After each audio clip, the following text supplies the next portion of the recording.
오늘 이 시간에는 우리 유스그룹 전도사님, 주한 전도사님 나와서 복음의 메시지를 전하겠습니다. 우리 주한 전도사님 처음 나오시는 거죠? 아멘을 크게 해 주시길 바랍니다. Thank you.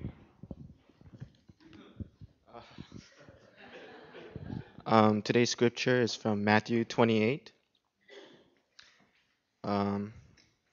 Probably the whole chapter, but we'll read Matthew 28 verses 1 through 10. This is the word of God. After the Sabbath, as the first day of the week was dawning, Mary Magdalene and the other Mary went to view the tomb. Suddenly there was a violent earthquake because an angel of the Lord descended from heaven and approached the tomb. He rolled back the stone and was sitting on it. His appearance was like lightning, and his robe was as white as snow. The guards were so shaken from fear of him that they became like dead men. But the angel told the women, "Don't be afraid, because I know you are looking for Jesus who was crucified. He is not here, for he has been resurrected, just as he said. Come and see the place where he lay. Then go quickly and tell his disciples, he has been raised from the dead. In fact, he is going ahead of you to Galilee. You will see him there. Listen, as I have told you." So departing quickly from the tomb with fear and great joy, they ran to tell his disciples the news. Just then Jesus met them and said, "Good morning." They came up, took hold of his feet, and worshipped him. Then Jesus told them, "Do not be afraid. Go and tell my brothers to leave for Galilee, and they will see me there." This is the word of God. Yeah. All right, let's pray. Dear God, thank you for thank you for grace. Thank you for sending your son. Thank you for the crucifixion. Thank you for the cross. But most of all, God, we thank you for just the resurrection, God. Just the power and authority that you displayed upon the cross, God. Would that translate into just our hearts? Would that truth really be revealed in our lives, God? That we will walk with authority, that we will go around and make disciples, Father God. And we pray all of this in your son's name. Amen. Okay, let me quickly recreate the scene for you guys of the what's going on at the resurrection, right? Jesus is dead. He rises up, and these two women, Mary and Mary, they go to the tomb looking for Jesus, and there's no one there, right? There's an angel sitting on the rock on the door, and the angel tells them certain things, right? But let me quickly recreate what happens, right? Because I have to do it fast. Jesus appears first to who? The woman. Jesus, in his glory, in his just authority, in his power, the first people that he appears to is women. Now, I know you guys don't really care, like these days, we're all into equal rights and stuff, but back then, women were considered next to nothing, right? Women were just basically trash, lower than dirt even. But the first people that Jesus appears to is women. The first people that he decides to just reveal his glory to is women. The second thing that I want to recreate is Jesus specifically, the angel in Jesus specifically tells the woman to gather his disciples to meet him where? At Galilee. Jesus commands his disciples to meet him at Galilee, right? Now picture this. Jesus was the king of the Jews. He died as the king of the Jews. He rose up as the king of the Jews. So when you're a king and you rise up, the first place that you want to go to is your hometown. And the Jews' hometown was Jerusalem. But what does Jesus do?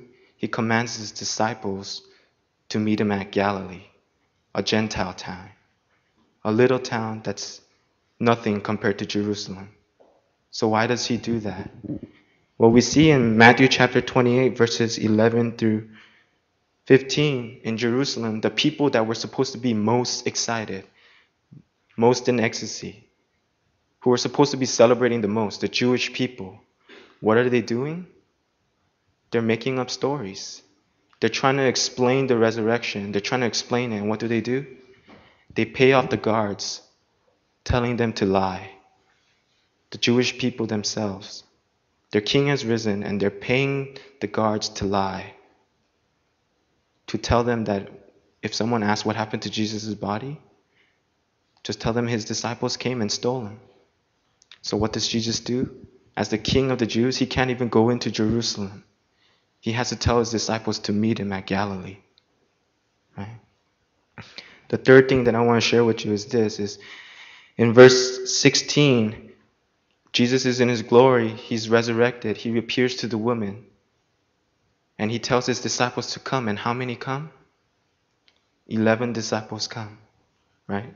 He had 12, one killed himself because he betrayed him, but Jesus the King, the one who died and resurrected, how many people come to his party?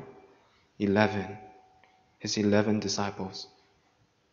And you know what's funny? Not even the 11 who were there really believed, right? Matthew takes specific note of the fact that there were 11 people there, but not all of them believed.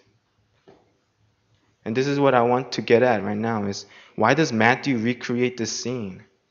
Jesus, the King of the Jews, resurrected. He died for everyone. He resurrected. No one's ever done that before. No one has ever done it since then either. The King of the Jews resurrected. And how many people are there? 11 people. The King of the Jews resurrected. He can't even go into Jerusalem, his hometown. He appeals to the woman. He appeals to his disciples who don't even believe. Not all of them. The most humble of circumstances. The King of the Jews. Right? And that's funny because that's how Jesus is.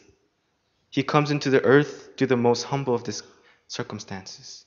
Knowing that he is the King, knowing that he's God's son, he's born in an animal feeding place.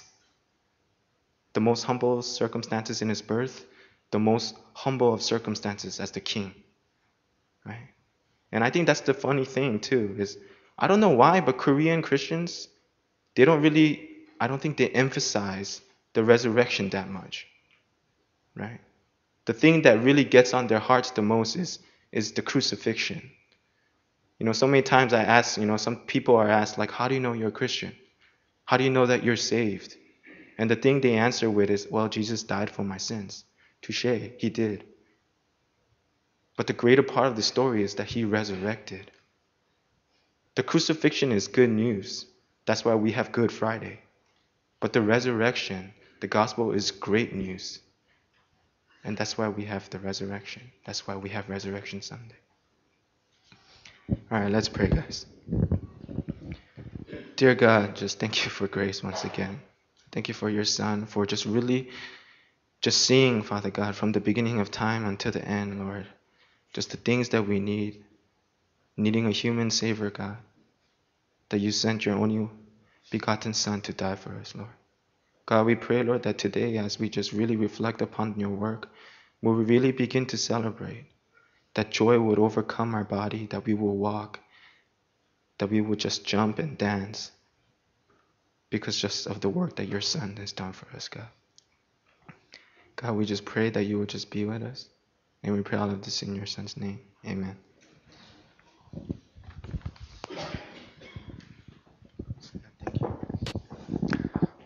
우리 전도사님이 우리 유스 학생들에게 들려주신 메시지는 마태복음에 있는 말씀으로서 먼저는 여자들에게 예수님의 부활이 나타나셨다. 왜 하필 여자인가? 남자보다 천대받고 그 시대에는 권리도 없었던, 권위도 없었던 그 여자들에게 나타나신 예수님의 부활은 무슨 뜻인가? 그리고 또 왜 예루살렘의 그 큰 도시에 자랑스럽게 예수님의 부활이 나타나지 않고 왜 제자들에게 갈릴리에서 보자고 하셨는가? 갈릴리는 예루살렘에 비해서 작은 도시였는데 왜 그러셨는가? 그리고 또 예수님께서 부활하신 그 모습으로 나타나신 제자들의 숫자는 11명이었습니다. 왜 그렇게 소수였는가? 왜 그렇게 작은 숫자였는가? 근데 거기에 위대한 능력이 있다 하는 말씀을 전해 주셨고요. 그리고 또 그 십자가의 은혜, 그 은혜가 우리를 참 마음의 대속의 은혜를 주시지만 부활이 없으면은 그 십자가의 은혜는 아무것도 아니다 하는 메시지를 주셨어요. 제가 전할 메시지와 하나님께서 또 성령님의 역사를 통해서 이렇게 연관되는 부분을 주셔서 저도 은혜를 받았습니다. 여러분들에게도 귀한 은혜가 있었을 줄 믿습니다. 예. 오늘 우리에게 주신 하나님의 말씀은 고린도전서 15장 1절부터 8절까지 말씀입니다.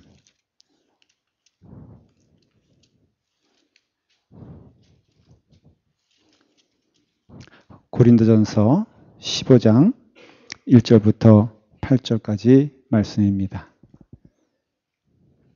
우리 다 같이 함께 읽도록 하겠습니다.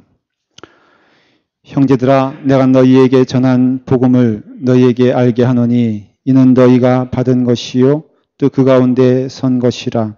너희가 만일 내가 전한 그 말을 굳게 지키고 헛되이 믿지 아니하였으면 그로 말미암아 구원을 받으리라. 내가 받은 것을 먼저 너희에게 전하였노니 이는 성경대로 그리스도께서 우리 죄를 위하여 죽으시고 장사 지낸 바 되셨다가 성경대로 사흘 만에 다시 살아나사 게바에게 보이시고 후에 12 제자에게와 그 후에 500여 형제에게 일시에 보이셨노니 그 중에 지금까지 대다수는 살아있고 어떤 사람은 잠들었으며 그 후에 야고보에게 보이셨으며 그 후에 모든 사도에게와 맨 나중에 만삭되지 못하여 난 자 같은 내게도 보이셨느니라. 아멘. 기도하겠습니다. 아버지 하나님, 오늘 이 시간에 우리에게 부활의 신앙을 다시 한번 깨닫게 하시어 우리의 삶 가운데 부활의 신앙으로 살게 하시며 예수 그리스도께서 부활하신 것 같이 믿는 우리 모두가 부활할 것을 믿습니다. 부활의 신앙으로 우리가 한 걸음 한 걸음 주님께 나아갈 수 있도록 인도하여 주시옵소서. 예수님의 이름으로 기도드리옵나이다. 아멘. 부활주일입니다. 마음 가운데 부활주일 하면은 늘 설레고 기쁜 마음이 있습니다. 왜냐하면 어릴 때 늘 부활주일이 되면은 토요일 날 정도 모여가지고 그 결안에다가 색칠했던 기억이 나요. 여러분들도 어릴 때부터 믿음 생활을 했다면은 아마도 그와 같이 좋은 추억이 있을 줄 믿습니다. 결안. 정말 죽은 것 같은 그 결안이 어떻게 돼요? 부화하여 병아리가 되는 그와 같은 것을 상징한다고 할 수 있죠. 그래서 부활절에는 결안이 빠질 수가 없어요. 미리 광고를 드리면은 중고등부 학생들이 삶은 결안을 준비했답니다. 그래서 이따가 아마 나가실 때면은 하나씩 나누어 줄 것 같아요.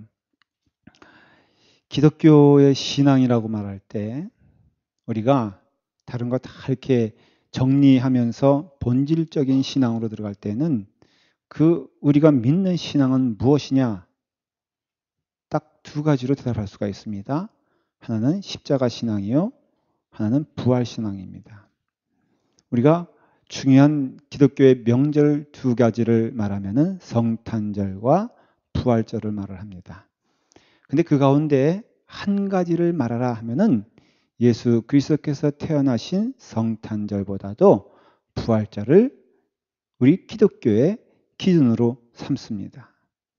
왜 그렇게 부활절이 부활신앙이 우리에게 중요하다는 것을 말하는 것이에요.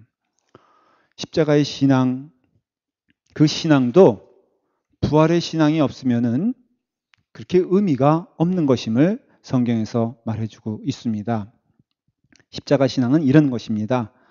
누군가 나에게 십자가 신앙이 무엇이냐, 당신이 믿는 신앙이 대체 무엇이냐라고 할 때 십자가 신앙은 하나님의 절대적인 은혜와 사랑으로서 우리에게 구원을 주셔서 예수 그리스도께서 그 구원의 사역의 대속물로 우리의 죄를 대신 지시고 십자가에 달려 돌아가신 것이 바로 십자가 신앙이요, 우리는 그것을 믿습니다 라고 고백하는 것이에요.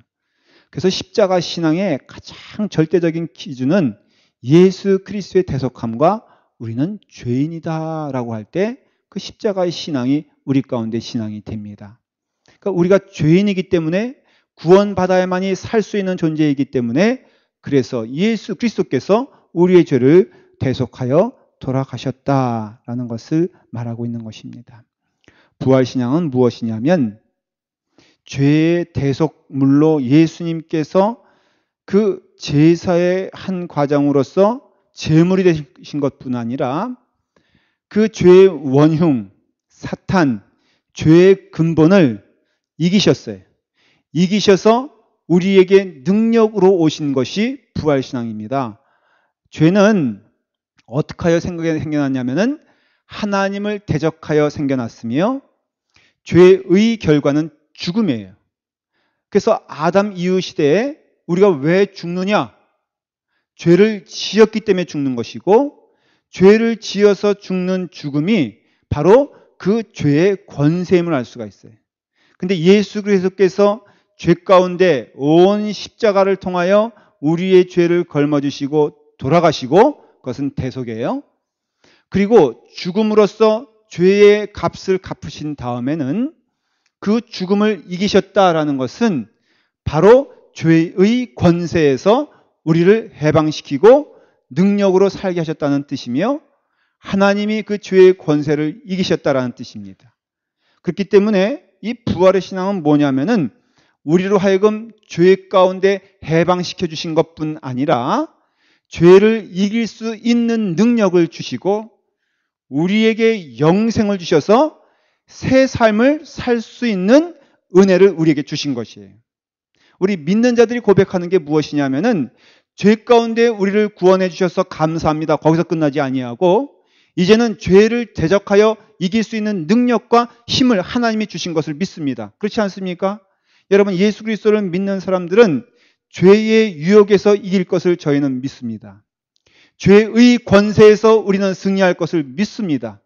예수 그리스도가 하신 것처럼 우리에게도 아니 예수 그리스도만 이기시면 됐고 우리는 매일 져도 괜찮아 이게 아니잖아요.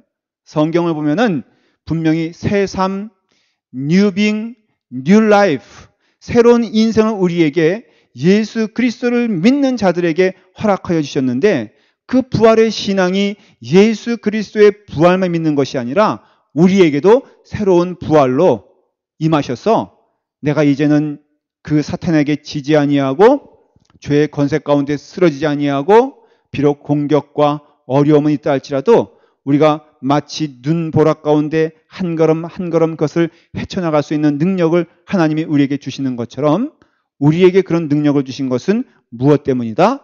부활 때문이다라는 것이에요. 그게 부활신앙이에요. 그래서 부활신앙은 우리에게 능력을 줍니다. 십자가의 신앙은 우리에게 은혜를 주는 것처럼 부활신앙은 우리에게 능력을 줍니다. 그래서 능력으로 살아가는 우리에게는 늘 소망이 있어요. 그래서 바울이 고린도전서 15장 오늘 읽은 말씀 뒤에 보면은 14절에 뭐라고 되어 있냐면은 우리가 좀 유념하고 기억해야 될 말씀이에요. 그리스도께서 만일 다시 살아나지 못하셨으면 우리가 전파하는 것도 헛것이요 또 너의 믿음도 헛것이다. 분명히 선포하고 있어요. 그러니까 예수 그리스도의 부활은 예수 그리스도의 부활에서 끝나는 것이 아니라 우리에게도 새 삶을 허락하여 주시고 우리의 삶도 부활의 삶을 살게끔 새 믿음을 가지고 새 능력을 가지고 살 수 있게끔 힘의 근거가 되고 능력이 되는데 성령님이 오셔서 하는 일이 바로 그 일이다라는 것이에요. 그러니까 성령님의 임재를 통하여 오순절 다락방 그 시간에 성령이 임재하여 오늘까지 우리 가운데 성령님이 함께 하시는 것은 우리를 하여금 부활 신앙으로 살아가게끔 사탄과의 싸움에서 이길 수 있는 능력을 주셔서 그 능력대로 살아갈 수 있는 은혜는 성령님이 우리 가운데 임하셨기 때문이다라는 것이에요. 그런 믿음을 가지고 오늘 말씀을 들으시길 바랍니다. 십자가 앞에서 안타깝게도 제자들이 다 도망을 갔습니다. 한 명도 요한만 남겨놓고는 다 도망을 갔어요. 그렇게 예수님이 사랑을 주시고 또 5,000명을 먹이는 물 위를 걷는 그런 기적도 보여주시고 권세도 주셨는데 그럼에도 제자들이 심지어는 베드로까지 다 도망하였다라는 것을 성경에서 우리는 찾아볼 수가 있습니다. 왜 도망했을까? 두 가지 이유입니다. 하나는 두려웠기 때문에 그래요. 이제는 그 대제사장이 예수 그리스도를 못 박아 죽게 한 다음에 다음 타겟은 제자들임에 틀림이 없으니까는 두려웠던 것이에요. 무서웠던 것이에요. 그 권세가 두려워서 도망을 갔다라는 것입니다. 두 번째는 그것보다 더 분명한 이유인데 예수님에 대한 실망 때문에 도망하였습니다. 이게 무슨 뜻이냐면은 예수님께서 만일에 돌에 맞아 죽었다 그러면은 제자들이 도망하지 않았을 것입니다. 근데 왜 하필 십자가에 달려 죽게 되었느냐 하는 것에 대한 질문이에요. 이유는 유대인들은 성경을 통해서 나무에 달려 죽는 자는 단지 그가 그 죄 때문에 죽는 것뿐 아니라 더 무서운 것은 하나님의 저주를 받아서 죽었다라는 신명기 말씀을 통해서 나무에 달려 죽는 자는 사람의 어떤 돌팔매 때문에 죽는 것이 아니라 하나님의 저주 때문에 죽는다는 것을 믿었어요. 신명기 21장 23절에 보면은 이렇게 되어 있습니다. 그 시체를 나무 위에 밤새도록 두지 말고 당일에 장사하여 내 아버지께서 내게 기업으로 주신 땅을 더럽히지 말라. 나무에 달린 자는 하나님의 저주를 받았습니다. 이렇게 기록되어 있거든요. 그러니까 나무에 달려 죽은 자는 하나님의 저주를 받. 이게 십자가에 달려 죽은 자를 말하는 것이거든요. 실제적으로 이것이 얼마나 치밀한 계획 가운데 십자가에 예수님이 달려 죽게 되었냐면은 유대인들의 입장에서는 특별히 대제사장과 제사장들, 종교 지도자들의 입장에서는 반드시 예수님은 죽었어야 돼요. 죽었어야 되는데 그 예수님을 죽이는 가장 그 죄목이 뭐냐면 신성모독이거든요. 소위 말해서 하나님을 모욕했고 모독했다는 것인데 하나님을 모욕한 자는 돌로 맞게 되어 있어요. 스데반이 어땠어요? 돌에 맞아 죽었잖아요. 왜 돌에 맞아 죽었냐? 그건 종교적인 것이에요. 신앙적인 것이잖아요. 그래서 돌에 맞아 죽은 것이에요. 그러니까 예수님도 돌에 맞아 죽어야 되는데 예수님을 십자가에 달려 죽게끔 빌라도에게 넘기고 또 모든 과정을 통해서 예수님이 결국은 십자가에 달려 죽게 했는데 그것은 무슨 뜻이냐? 바로 신명기 이 말씀이 이루어지기를 원했던 거예요. 뭐예요? 나무에 달려 죽는 자마다 그는 하나님의 저주를 받아서 죽게 되는 것이다. 그래서 제자들이 도망간 거예요. 왜? 예수님이 하나님의 아들인 줄 믿었더니 예수님이 하나님이 보내신 자인 줄 믿었더니 보니까는 성경 말씀이 다 온전히 이루어지는데 나무에 달려 죽으시거든. 그렇기 때문에 제자들의 마음 가운데에도 어떤 마음이 있었냐면은 예수님은 하나님의 저주를 받아서 죽었나 보다. 죽음이란 자체가 하나님의 저주의 결과이니까. 그렇기 때문에 그들은 도망간 거예요. 그런데 예수님께서 부활하셨어요. 그래서 예수님이 부활하셨기 때문에 이 제자들의 마음과 신앙이 완전히 달라진 것이에요. 왜 그러냐면 첫째는 그 부활의 증거가 무엇을 말하고 있냐면은 예수님의 죽음이 자신의 죄로 인한 저주가 아니었다는 것을 스스로 예수님이 증명하신 것이에요. 그렇잖아요. 자, 하나님의 저주를 받아서 죽었어요. 더 이상 그 저주로 인해서 예수님은 살 수가 없는데 예수님이 살아나셨거든. 죽은 자 가운데 살아나셨다는 뜻은 하나님이 아니고는 결코 그분을 살리실 수가 없어요. 하나님이 아니고는 결코 새 생명이 태어날 수가 없어요. 그렇다면은 하나님이 예수님을 저주하여 죽이신 것이 아니구나라는 것을 알게 된 거예요. 제자들이. 그리고 두 번째는 뭘 깨닫기 시작했냐면은 그러면 왜 예수님께서는 죄가 없으신데 죽었어야 되는가? 왜 예수님은 죄가 없으신데 나무에 달려 마치 하나님의 저주를 받는 것 같은 그런 죽음을 당하셨는가? 그래요. 나무에 달려 죽은 것은 하나님의 저주예요. 예수님은 하나님의 저주를 받아 죽으신 것인데 그 저주는 왜 예수님께 임하여 지게 되었는가라고 할 때 그들의 마음 가운데 예수님께서 하신 마가복음 10장 45절 말씀이 깨달아진 거예요. 뭐라고 그랬냐면 인자가 온 것은 섬김을 받으려 함이 아니라 도리어 섬기려 하고 자기 목숨을 많은 사람의 대속물로 주려 하심이니라. 이걸 깨달은 것이에요. 그렇구나. 예수님께서는 바로 내 죄를 위하여 대속물로 십자가에 달려 돌아가셨구나. 그래서 내 죄를 감당하기 위해서 예수님은 돌아가셨다는 예수 그리스도의 말씀이 그들의 마음 가운데 온 것입니다. 그래서 부활 신앙이 생기기 시작한 거예요. 사랑하는 여러분, 예수님께서 십자가에 달려 돌아가신 것은 바로 여러분들의 죄 때문에 돌아가심을 성경은 분명하게 증거하고 있습니다. 여러분들의 죄 때문에 예수님께서는 십자가에 달려 돌아가셨고, 예수님께서 다시 사신 것은 죄 가운데 죽을 수밖에 없는 우리들을 구원해 주시고 새 생명을 주셔서 새롭게 우리의 삶을 살아갈 수 있도록 우리 주님께서 축복하여 주셔서 부활의 신앙으로 살아가라고 우리 주님께서 그 생명을 다하여 죽으시고 그 생명을 다하여 살아나셔서 우리 가운데 은혜 가운데 오게 하심을 저희는 오늘 믿는 것입니다. 이것이 바로 복음이요. 이것이 바로 구원의 길이에요. 고린도 교회가 1절을 우리가 15장 1절을 보면은 형제들아 내가 너희에게 전한 복음을 너희에게 알게 하노니 이는 너희가 받은 것이요 또 그 가운데 선 것이다 라고 말하고 있어요. 이게 무슨 뜻이냐면은 고린도 교회는 여러분들이 고린도전서 1장부터 읽어보시면 알겠지만 교회다운 모습을 갖지 못했던 것을 알 수가 있어요. 교회다운 모습이라는 것은 건물이 있다, 없다, 성도들이 얼마나 모인다, 안 모인다가 아니라 교회의 본질을 잃게 되었다는 것을 말하는 것이에요. 교회의 본질은 그 신앙은 두 가지라고 말했습니다. 무엇이라고 말했습니까? 첫째는 십자가 신앙, 두 번째는 부활의 신앙.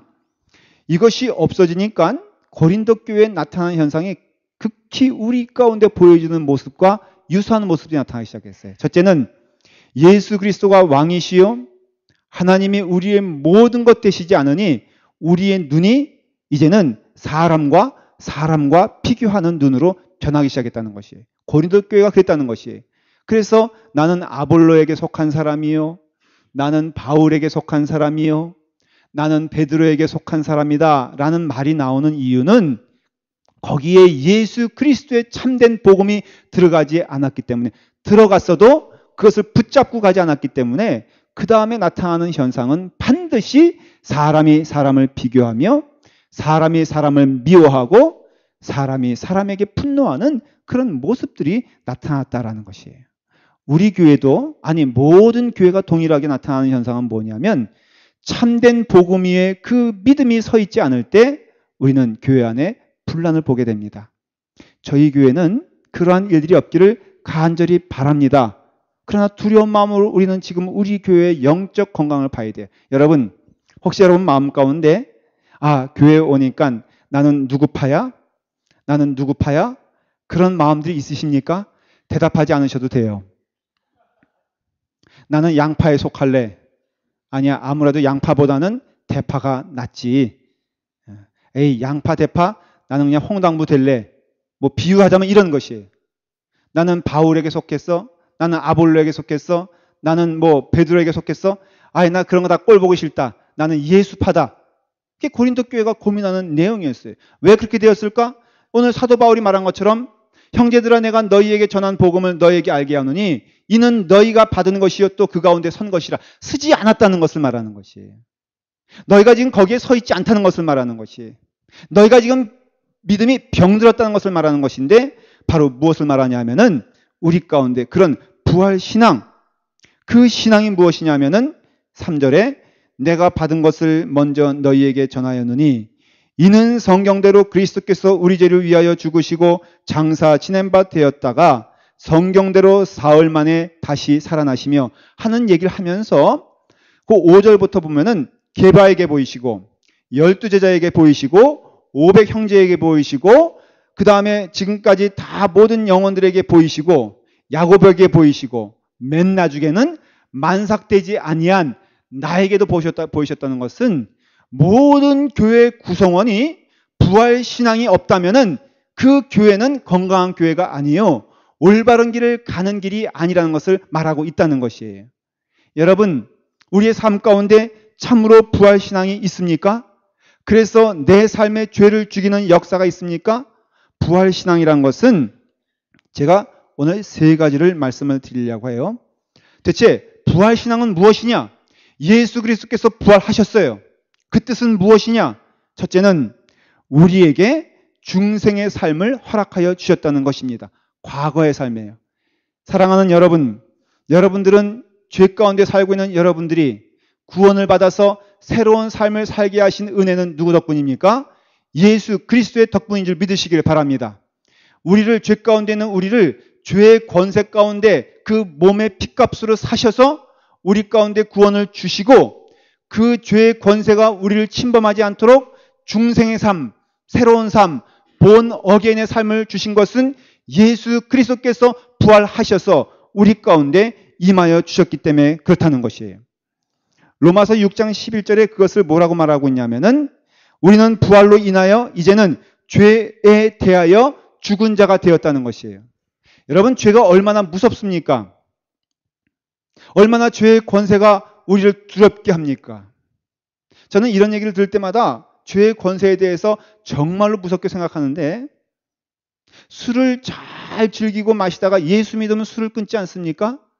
그런데 나는 이제는 술 냄새만 맡아도 머리가 지끈지끈해 하는 사람 한 명도 못 봤어요. 내가 비록 끊었어도 그 냄새와 그것이 향기롭다는 얘기는 많이 들어봤어요. 제가 술은 잘 못했는데 젊은 시절에 담배를 조금 폈다는 얘기는 제가 말씀을 드렸을 거예요. 근데 제가 지금도 가끔 그 생각을 해요. 담배 냄새를 맡으면 머리가 아플까? 아니면 좋을까? 네. 담배 냄새를 맡으면 머리가 좋을까? 머리가 좋은 게 아니고 기분이 나쁠까? 좋을까? 아련한 옛 추억이요. 뭔가 멋있지 않아요? 옛날에 우리가 다 결혼 시집 갈 때 다 남자의 어떤 모습이 멋있었냐면은 대부분 하는 얘기가 담배 한 대 탁 피고선 뭔가 먼 산을 보고 있으면은 굉장히 신비해 보였다는 것이에요. 먼 산 보면서 오늘 점심 뭐 할까 생각하는 그 남자를 보면서 그렇게 생각하지 아니하고 담배 피는 모습이 멋있어 보였다 그러는데 저는 그건 잘 모르겠지만은 담배 향기가 구수한 거에 대해서는 인정을 해요. 지금까지도. 그래서 어느 목사님의, 저희가 아니고 이건 대부분의 목사님들의 고백인데 어느 목사님은 이렇게 식당 같은 데 가서 이렇게 가다 보면 담배 냄새가 좀 스치지 않습니까? 그러면 몸은 일로 가는데 코는 여기로 가더라는 거예요. 이건 제 고백이 아니에요. 근데 저는 그 고백이 정직하다라고 생각해요. 왜? 저도 그 정도는 아니지만은 담배 냄새가 나쁘진 않더라고요. 근데 그것뿐이에요. 모든 죄의 권세가 다 그렇지 않습니까? 여러분, 예수 믿어도 자신만만하지 마십시오. 예수 믿어도 우리가 이전에 즐기던 것, 이전에 좋아하던 것이 언제나 우리를 어때요? 공격하고 쓰러뜨리려고 하죠. 근데 이 약속은 우리가 믿습니다. 죄에 대하여 우리는 죽은 자가 되었다는 것이에요.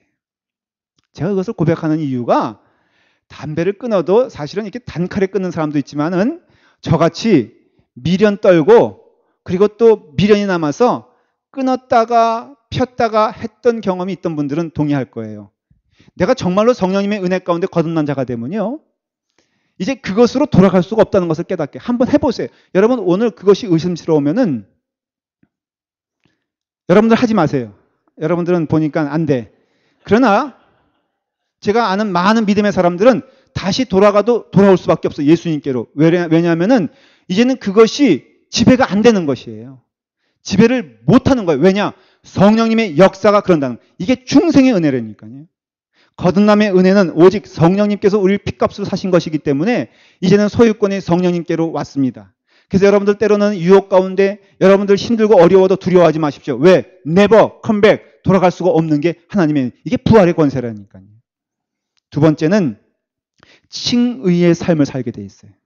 무엇이냐면은 현재적인 우리의 삶이 주의 은혜 가운데 보혈의 은혜로, 그래서 로마서 4장 25절에 사도 바울이 고백한 것처럼 예수님께서 우리를 의롭게 하기 위하여 부활하시고 살아나셨다는 것을 우리는 성경을 통해서 믿습니다. 여러분, 부활의 역사는 2000년 전에 끝나는 것이 아니라 오늘도 우리를 새롭게 하고 우리를 의롭게 하시는 줄 믿으시기를 바랍니다.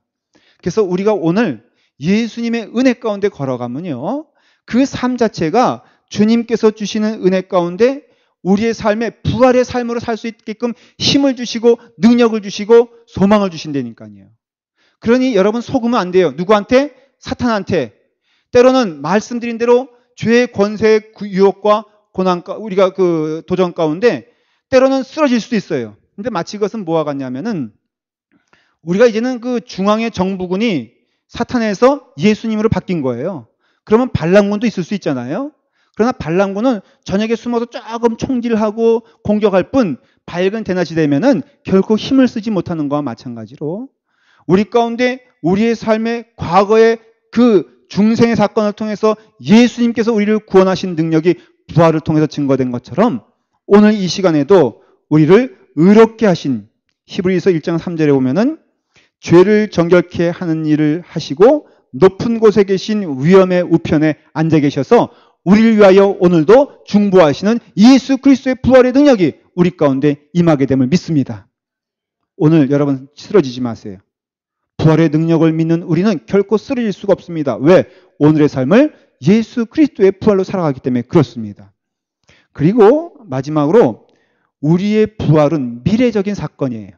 그것을 가리켜서 영생이다 그렇게 말을 합니다. 여러분 신자나 아니면 불신자나 세상의 모든 육신들은 죽음에 대하여 두려워할 수밖에 없는데 영안의 눈으로 예수 그리스도의 부활을 보면서 우리 또한 마지막 날에 부활하여 주실 것을 믿으시기를 바랍니다. 성경의 거의 많은 부분이 우리가 이 세상에 살다가 마지막 날에 가는 나라는 천국이요, 영생이요, 소망인 것을 성경은 증거하고 있어요. 믿지 않는 자들에게는 그 마지막이 어두움이지만은 왜? 지옥불로 떨어지니까 믿는 자들에게는 마지막이 오히려 축복이요, 은혜인 줄 믿으시기를 바랍니다.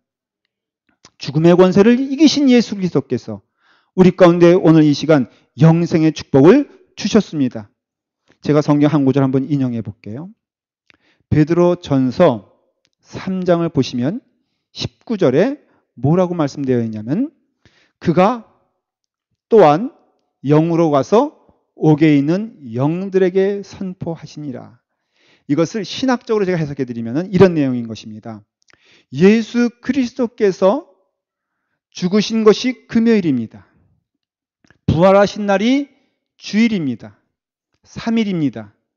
대체 3일 동안 예수님의 영은 어디 가서 무엇을 하셨을까라고 했을 때 이 말씀을 근거로 예수님은 지옥에 가셨다 그렇게 말씀을 합니다. 여기서 옥이라는 것은 지옥을 말하는 것이에요. 그러면 지옥에 가서 그들을 뭐 전도했나요? 그게 아니에요. 지옥에 가서 마지막 빅토리의 선포를 하신 것이에요. 봐라! 죽음을 이기신 하나님이 여기 계시다. 어둠은 물리친 영이 여기 있다라고 하면서 그 죽음의 권세, 사탄의 권세, 그 가운데 신음하고 있는 모든 영들에게 말씀하시는 것이에요. 예수 그리스도를 믿는 자들은 죽지 않고 영생토록 살며 죽어서도 그 영혼이 하나님과 함께 하심을 너희의 소유권이 아니다. 예수 믿는 자들은 죽어서 너희와 함께 있는 자들이 아니다. 사탄의 권세에게 예수님은 선포하셨다는 것이에요. 옥에 있는 자들에게 그는 선포하셔서 예수 그리스도의 부활이 한 시대의 사건이 아니라 영원토록 이어지는 사건임을 선포하시고 죽음을 물리친 권세를 우리에게도 허락하여 주셨다라는 것이에요. 사랑하는 여러분, 우리는 부활의 시대에 부활의 신앙으로 살아가야 될 줄 믿습니다. 세상에 얽매이거나 잡는 자들이 아니라 하나님께 매어 달리며 하나님을 바라보며 이제는 하나님께 순종하는 여러분 되기를 바랍니다. 한 가지만 얘기하고 싶어요. 제가 그 소개받은 책 가운데 강아지 성도 고양이 신자 이런 책이 있더라고요. 영어로 말하면 Cat and Dog Theology예요. 무슨 개가 신학이 있겠어요? 근데 이게 무슨 소리냐면은 성도들 가운데 두 가지 종류의 성도가 있다는 것이에요. 하나는 강아지 성도가 있고 하나는 고양이 신자가 있는데 이 강아지는 이렇습니다. 당신이 나를 기호해주고 먹여주며 보살펴주고 사랑해주는 것을 보니 당신은 하나님이 분명하시군요. 라고 고백한다는 것이에요. 근데 고양이는 어떻게 말하냐면 당신이 나를 기호해주고 먹여주며 보살펴주고 사랑해주는 것을 보니 내가 하나님인 것이 분명하군요. 이걸 얘기하고 싶은 거예요. 이 저자는. 그러면서 여기서 이제 고양이를 잘 관찰해 보니까는 이놈이 와가지고는 어떤 때는 자기 다리에 이렇게 막 와서 문대기 됩니다. 그래서 얘가 뭐 하는 건가 좋다는 뜻인가 그랬더니 가만 보니까는 여기 가서 문대기고 저기 가서 문대기고 저기 소파 가서 문대기고 그게 무슨 뜻이냐면은 내가 문대기는 것마다 다 내 것이란 뜻이란 거예요. 그래서 고양이는 자기 성질에 조금 기분이 언짢으면은 나와보지도 않는데 강아지는 아픈 몸을 이끌고 주인이 집에 들어오면은 반겨 맞이하면서 막 이렇게 충성을 다한다는 것이죠. 그래서 여러분들은 강아지 성도입니까? 쉽게 말하면 개냐 고양이냐 이거예요. 제가 오늘 그래서 똑같이 물어보려고 그래. 여러분들은 개예요 고양이예요? 에? 여러분들은 개예요 고양이예요? 대답 좀 해봐요. 뭐 쉽지 않아. 두 가지 가운데 하나인데. 여러분들은 개입니까 고양이입니까? 그래서 개 같은 인생, 이게 나쁜 뜻이 아니더라고요, 보니까. 그러니까 우리는 이 저자대로 하면은 우리는 강아지 같은 인생이 돼야지 고양이 같은 인생이 되면 안 된다라는 말하는 것이에요. 사랑하는 여러분, 여러분들의 인생을 주님께 맡기십시오. 그리고 주의 은혜 가운데 부활의 신앙으로 살게 하셨으니 악에게 지지 아니하고 살려고 애를 쓰십시오. 그건 성령님의 역사인 줄 믿으시길 바랍니다. 성령님이 우리의 삶을 인도하지만 다시 한번 반복합니다마는 우리가 살려고 하는 노력이 성령님의 은혜 가운데 이루어짐을 인정하셔야 돼요. 악에게 지지 말고 주의 은혜 가운데 한 걸음 한 걸음 부활의 신앙으로 살아가기를 간절히 축원합니다. 기도하겠습니다. 아버지 하나님, 우리에게 은혜를 주시사 주의 은혜 가운데 한 걸음 한 걸음 주님께 나아갈 수 있는 축복을 허락하여 주셨사오니 오늘 이 시간 우리가 부활의 신앙으로 살아갈 수 있도록 인도하여 주시옵소서. 예수님의 이름으로 기도드리옵나이다. 아멘.